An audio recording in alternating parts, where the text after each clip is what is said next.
Salut à toi, aujourd'hui j'ai pu récupérer juste quelques parties de l'effet cumulé sur le chapitre 2 et j'aimerais partager avec toi.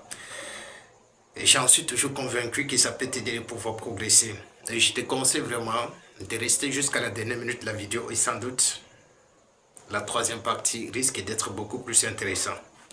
Allons-y rapidement. L'effet cumulé chapitre 2.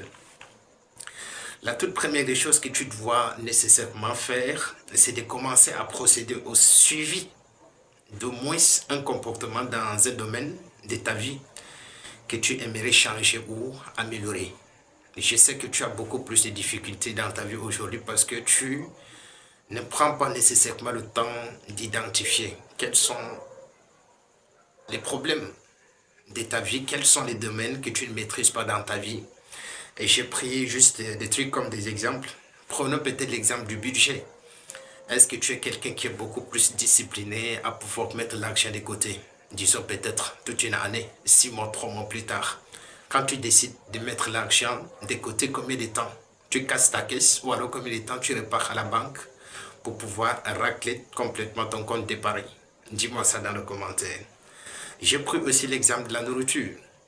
Est-ce que tu es quelqu'un qui contrôle beaucoup plus sa nourriture? Parce qu'aujourd'hui, nous mangeons n'importe quoi. Et si aujourd'hui, tu ne contrôles pas ta nourriture, essaye de regarder l'état de ton ventre.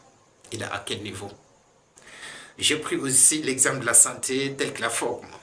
Il va falloir que tu puisses te poser la question, est-ce que ce n'est pas nécessaire pour toi de pouvoir améliorer ta santé? Parce que si tu rêves gagner beaucoup plus d'argent, avoir une bonne santé rime beaucoup plus avec des personnes qui aimeraient gagner beaucoup plus d'argent. Certainement, si tu es en bonne santé, ça te permettra de chercher. Mais si aujourd'hui, tu ne fais pas du sport, tu manges de n'importe quoi et tu ne contrôles pas ta nourriture, ce n'est pas évident. Pensez-y. Est-ce que tu as de bonnes relations avec tes semblables?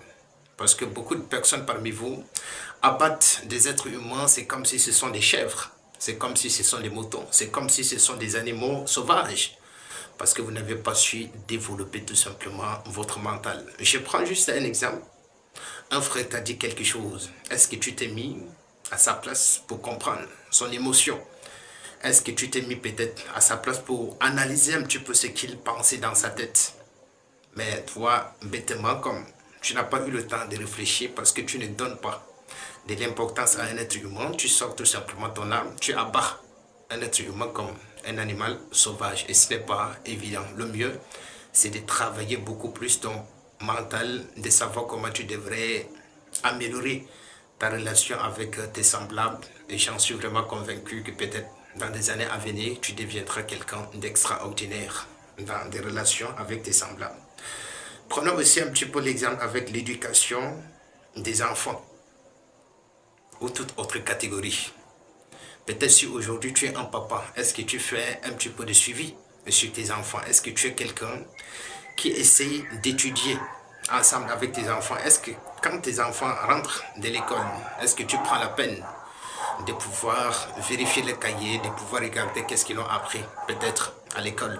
Si tu ne fais pas ça, essaie dès maintenant de définir les stratégies, les méthodes qui peuvent t'aider de suivre progressivement tes enfants et c'est quelque chose de super intéressant. La deuxième des choses que j'ai notées par rapport à ma compréhension, c'est de prendre sa responsabilité à 100%.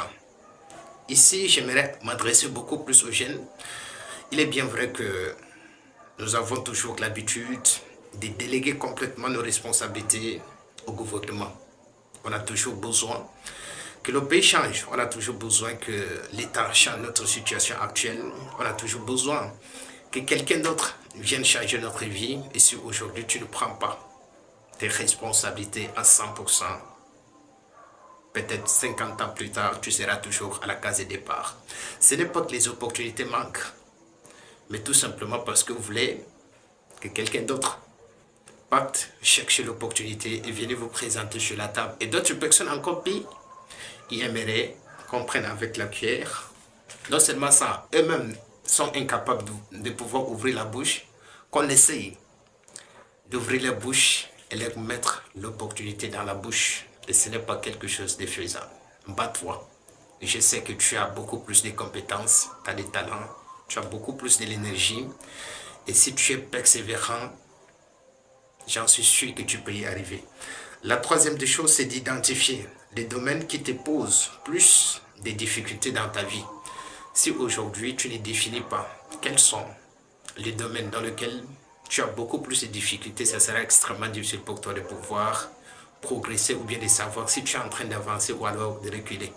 Donc, pense-y et j'espère que peut-être dans des années à venir, tu deviendras quelqu'un d'autre, sans doute. Voilà un petit peu l'autre cycle, le deuxième chapitre de l'effet cumulé, ce que j'ai compris. Peut-être si parmi vous, quelqu'un a déjà eu la possibilité de parcourir le document, tu nous fais savoir ton point de vue et ça nous permettra tous de progresser ensemble d'ici là. Porte-toi bien et on se prend peut-être demain pour une nouvelle vidéo, Inch'Allah.